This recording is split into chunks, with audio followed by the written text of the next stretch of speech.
মসজিদের সামনে বিশাল আকারে পুকুর, এখন এইটাতে ঢুকতে গেলে আপনার ব্রিজ করতে হবে আর কি, মসজিদ আর ব্যবহার করা যাচ্ছে না, এই জন্য নাম দিয়েছে তাজমহল। ইসলামের নামে মসজিদের নামে তারা যা করেছে সেটা অত্যন্ত গর্হিত কাজ।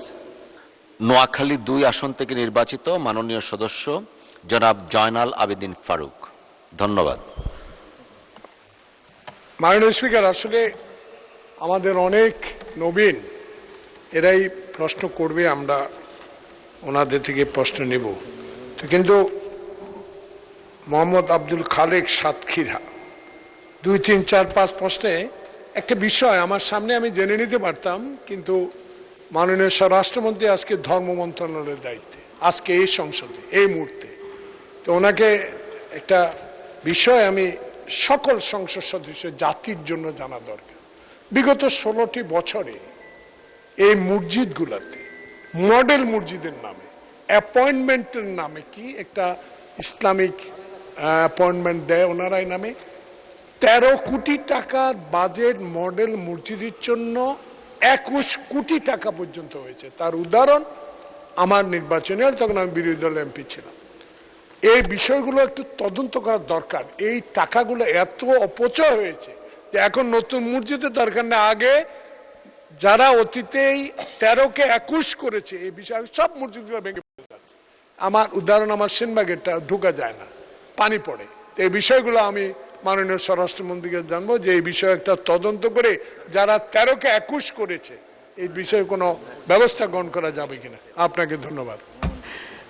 মাননীয় মন্ত্রী, একটু পরে মাননীয় সদস্য আপনি বললেন, এই কারণে আমারও বলতে ইচ্ছে হচ্ছে।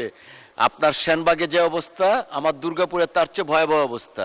সামনে বিরাট বড় একটা পুকুর, এর পিছনে মডেল মসজিদ, একটা ব্রিজ করে মডেল মসজিদে যেতে হবে। ওই স্থানীয় লোকজন নাম দিয়েছে তাজমহল। মাননীয় মন্ত্রী,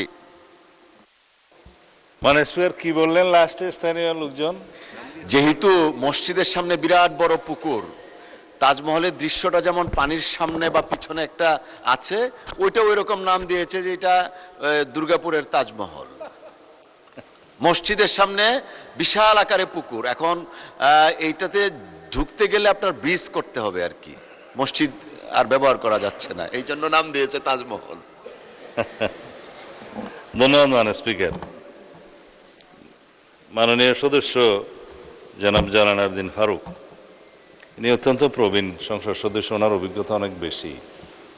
তিনি যেই প্রশ্নটা করেছেন এটা সর্বক্ষেত্রেই বলা যায় প্রযোজ্য।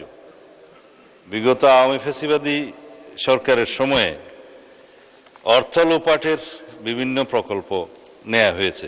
আমি এখানে বলছি না যে পদ্মা সেতুর মতো দুর্নীতি এখানে হয়েছে, তবে ইসলামের নামে মসজিদের নামে তারা যা করেছে সেটা অত্যন্ত গর্হিত কাজ। মডেল মসজিদ অবশ্যই ভালো উদ্যোগ, কিন্তু এই মডেল মসজিদ নির্মাণের জন্য প্রকল্প ব্যয় প্রাক্কলন সেটা যথাযথ হয়েছে কিনা এটা একটা খুবই যুক্তিসঙ্গত প্রশ্ন। ১৩ কোটি ব্যয় ২১ কোটিতে বৃদ্ধি হয়েছে।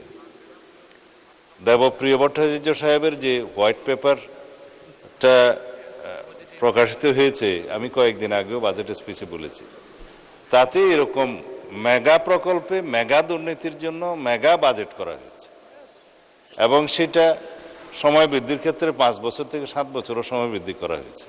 আর প্রাক্কলিত ব্যয় কয়েক গুণ বৃদ্ধি করা হয়েছে। দুর্নীতি করার জন্য প্রাক্কলনের মধ্যেই আগে ঢুকেছে, তারপরে দুর্নীতি হয়েছে, সময় বৃদ্ধি হয়েছে, ব্যয় বৃদ্ধি হয়েছে, তার উপর এখন ১৩ কোটি থেকে ২১ কোটিতে কিভাবে গেল?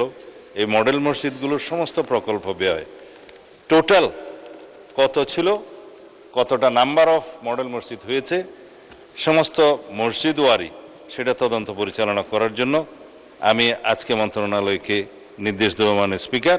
এর মধ্যে সরকারি অন্যান্য সংস্থাও জড়িত হতে পারে, সেটা খুবই ন্যায্য প্রশ্ন। ধন্যবাদ মাননীয় স্পিকার। আপনাকে ধন্যবাদ মাননীয় সদস্য, মাননীয় মন্ত্রী।